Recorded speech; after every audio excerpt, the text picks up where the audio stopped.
আলহামদুলিল্লাহ, আল্লাহ রব্বুল আলমিনের দরবারে অসংখ্য শুকরিয়া আদায় করছি। কেনই বা শুকরিয়া আদায় করব না?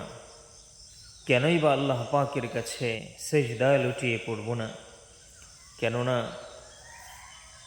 যার হাতে শক্তি ছিল আমাকে সুন্দরতম মানুষ না বানিয়ে চতুষ্পদ প্রাণী বানাতে, যার হাতে শক্তি ছিল আমাকে বিকলাঙ্গ বানাতে, যার হাতে শক্তি ছিল আমাকে বধির বানাতে, যার হাতে শক্তি ছিল আমাকে বোবা বানাতে, কিন্তু সে রব আমার উপরে, আপনার উপরে মেহেরবানি করে, ভালোবেসে, দয়া করে আমাদেরকে পরিপূর্ণ সুস্থ একজন সুন্দর মানুষ হিসেবে সৃষ্টি করেছেন, যার মধ্যে কোনো ত্রুটি নেই, যার মধ্যে কোনো ধরনের কোনো কমতি নেই।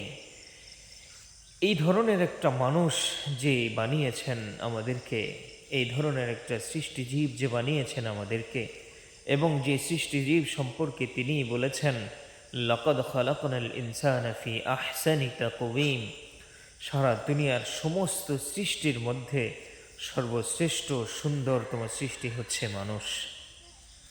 তিনি চাইলে আমাদেরকে মানুষ না বানিয়ে জঙ্গলের পশু বানাতে পারতেন, কিন্তু তা বানাননি।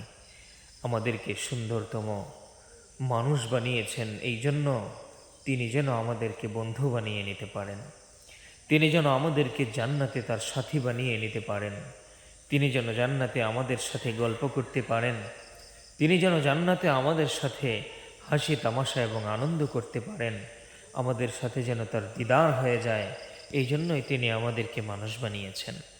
আমরা যেন গুনাহ হয়ে যাওয়ার পরেও আবার ফিরে এসে রবের দরবারে সেজদায় লুটিয়ে পড়ি, কান্নায় ভেঙে পড়ি, নিজের জীবনের গুনাহকে স্মরণ করে যেন তওবা করি। এই জন্যই তো আমাদেরকে বানিয়েছেন। মুহতারাম হাজিরিন, প্রিয় বন্ধু, আমরা যদি আল্লাহ পাকের প্রত্যেকটা নিয়ামত নিয়ে ভাবতে থাকি, যে আল্লাহ আমাদেরকে পানি পান করাচ্ছেন, যে আল্লাহ আমাদেরকে রিজিক দিচ্ছেন, যে আল্লাহ আমাদেরকে শ্বাস প্রশ্বাস জারি রেখে সুস্থ রেখেছেন, যে আল্লাহ আমাদের প্রতি সর্বক্ষণিক আমাদের প্রতি আল্লাহ রাব্বুল আলামিনের খাস মেহেরবানি ফজল করমকে জারি রেখেছেন, দয়াকে জারি রেখেছেন, সে রব্বুল আলামিনের দরবারে শুকরিয়া আদায় না করে কিভাবে পারি বলুন? কিভাবে আমরা আল্লাহ পাককে স্মরণ না করে আল্লাহ পাকের নাফরমানি করতে পারি বলুন? কিভাবে আমি আপনি নামাজ না পড়ে আল্লাহ পাকের সাথে